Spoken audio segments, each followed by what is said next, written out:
রায়বাড়ির তিন বোমা সহ অনা প্ল্যান করে অর্জুনের মা দুর্গা দেবীকে তার ছোটবেলার বন্ধু সত্যর সাথে তীর্থযাত্রায় যাওয়ার জন্য বাসে উঠিয়ে দিয়ে রায়বাড়ির তিন বোমা সহ অনা বাস থেকে নেমে গেলে অর্জুনের মা দুর্গা দেবী একদম আশ্চর্য হয়ে যায়। সেই সাথে দুর্গা দেবী মনে মনে বলে, আমি যে তিন যাত্রায় যেতেছি সত্যর সাথে এই বিষয়টা আমার বাড়ির লোকেরা জেনে জানি না বোমাদের কি অবস্থা করবে। এরপর আপনারা দেখতে পারবেন অনা সহ রায়বাড়ির তিন বোমা রায়বাড়িতে আসা মাত্রই পল্টু অনা সহ রায়বাড়ির তিন বোমাকে বলে, তোমরা চারজনে প্ল্যান করে মামিমাকে সত্য মামার সাথে তিন যাত্রায় পাঠিয়ে দিয়েছো। তোমরা চারজনে মিলে আমাদের বাড়ির মান ইজ্জত ডুবিয়েছো। তাই তোমরা চারজনে এক্ষুনি এই বাড়ি থেকে বেরিয়ে যাও। শুধু তাই না, অর্জুন তো অনাকে ধাক্কা দিয়ে ছুড়ে ফেলে দিল। তাহলে বেশ কেমন আছেন সবাই? আশা করি সকলে ভালো আছেন। সো বেশ নিলাম বড় লোক বাড়ি ছোট লোক ধারাবাহিক নাটকের 91তম এপিসোডে সুন্দর একটি এক্সপ্লেনেশন। তাই ভিডিওটির মূল টপিকে ফিরে যাওয়ার আগে আপনারা যারা এখনো আমার ইউটিউব চ্যানেলটা সাবস্ক্রাইব করেন না, অবশ্যই আমাকে নিজের ভাই মনে করে চ্যানেলটা সাবস্ক্রাইব করে দিবেন। তুমি আজ বড় লোক বাড়ি ছোট লোক ধারাবাহিক নাটকের 91তম এপিসোডে আপনারা দেখতে পারবেন ওয়ানা তো রায়বাড়ি তিন বোমার সাথে প্ল্যান করে অর্জুনের মা দুর্গা দেবীকে নিয়ে বাস স্টেশনে গেল। আর একটা পর্যায়ে গিয়ে অর্জুনের মা দুর্গা দেবী ওয়ানা সহ রায়বাড়ি তিন বোমাকে বলে, তোমরা আমাকে বাস স্টেশনে কেন নিয়ে আসলে? তখনই ওয়ানা বলে, মা এখানে আসার একটা কারণ আছে, আর আপনি তো জানেন সত্য মামা বাসে করে এদিক দিয়ে আসবে, এর জন্যই তো আমরা সত্য মামার জন্য খাবার বানিয়ে নিয়ে এসেছি। ওনার কথা শুনে দুর্গা দেবী তো অনেক খুশি হয় এবং সেটা অর্জুনের মা দুর্গা দেবী বলে, এই কাজটা তোমরা অনেক ভালো করেছো, তাছাড়া ওনার দেখাশোনা করার মতো কেউ তো নেই, তাছাড়া উনি একটা সময় আমাদেরকে অনেক সাহায্য করেছে। এরপর আপনারা দেখতে পাবেন বাস আসা মাত্রই তো অহনা সহ রায়বাড়ির তিন বোমা বাসে উঠে পড়ে। সেই সাথে অহনা অর্জুনের মা দুর্গা দেবীকে জোর করে বাসে উঠিয়ে তার ছোটবেলার বন্ধু সত্যর সাথে বসিয়ে দেয়। দুর্গা দেবী তখন একদম আশ্চর্য হয়ে গেলে এরপরে রায়বাড়ির তিন বোমা বাস থেকে নেমে যায়। দিকে অর্জুনের মা দুর্গা দেবী অহনাকে বলে, ছোট বোমা বাস ছেড়ে দিবে, চলো আমরাও নেমে যাই। ঠিক তখনই অহনা বলে, আপনি একদম টেনশন করবেন না, আপনি এখানেই বসে থাকুন, বাস ছাড়ার সময় হলে আমি আপনাকে বলবো বাস থেকে নেমে যেতে। সেই সাথে অহনা দুর্গা দেবী ছোটবেলার বন্ধুকে বলে, সত্য মামা ভালো থাকবেন, আমি চলে যাচ্ছি। একথা বলেই অহনা অর্জুনের মা দুর্গা দেবীকে বাসে রেখেই অহনা বাস থেকে নেমে গেলে ঠিক তখনই অর্জুনের মা দুর্গা দেবী চিল্লিয়ে বলে, এই ছোট বোমা তুমি আমাকে রেখে এইভাবে যেতে পারো না, তুমি আমাকে এইখান থেকে নিয়ে যাও। তখনই দুর্গা দেবীর ছোটবেলার বন্ধু সত্য দুর্গা দেবীকে বলে, দুর্গা এভাবে চিল্লিও না, বাসে অনেক মানুষ আছে, একটাবার ভেবে দেখো তোমার ভাগ্য কতটা ভালো যে তোমার বৌমারা তোমাকে তীর্থযাত্রায় ঘুরে আসার জন্য পাঠিয়ে দিচ্ছে। দুর্গা দেবী তার ছোটবেলার বন্ধু সত্যর এই কথা শুনে বলে, এর মানে এদিকে অনাসর রায়বাড়ির তিন বোমা দুর্গা দেবী এবং তার ছোটবেলার বন্ধু সত্যকে ভাই জানিয়ে অনেক খুশি হয়ে ওখান থেকে চলে গেলে এদিকে অর্জুনের মা দুর্গা দেবী তার ছোটবেলার বন্ধু সত্যকে বলে, সত্যতা এভাবে পরিবারের কাউকে কিছু না জানিয়ে কোথাও যাওয়াটা একদম ঠিক নয়, তাছাড়া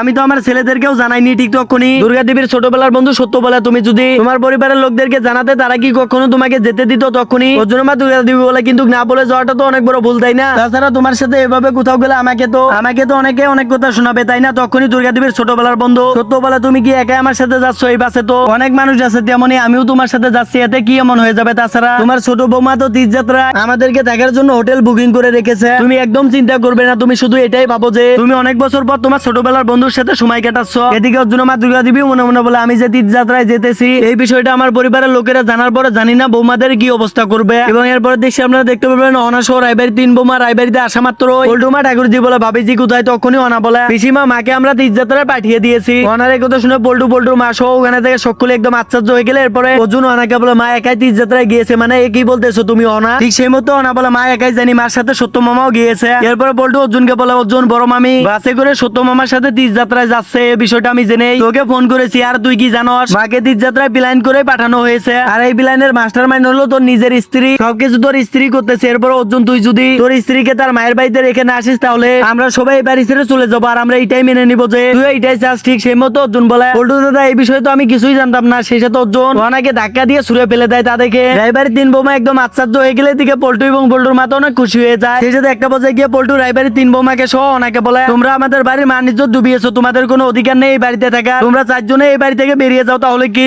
ওনা সহ রায়বাড়ির তিন বোমা এবার রায়বাড়ি থেকে বেরিয়ে তাদের মায়ের বাড়িতে চলে যাবে নাকি অন্য কিছু ঘটবে তা জানতে পারবেন পরবর্তী ভিডিওতে। ছবি আছে ছিল বড় লোক বাড়ি ছোট লোক বউ ধারাবাহিক নাটকের 91তম এপিসোডে সুন্দর একটি এক্সপ্লেনেশন। তো আপনাদের কাছে এই ভিডিওটি কেমন লাগলো অবশ্যই কমেন্ট করে জানাবেন, এবং সেই সাথে পরবর্তী ভিডিও এক্সপ্লেনেশনটি সবার আগে দেখার জন্য অবশ্যই আমার ইউটিউব চ্যানেলটা সাবস্ক্রাইব করে আমার সাথে থাকবেন। সকলে ভালো থাকবেন, সুস্থ থাকবেন।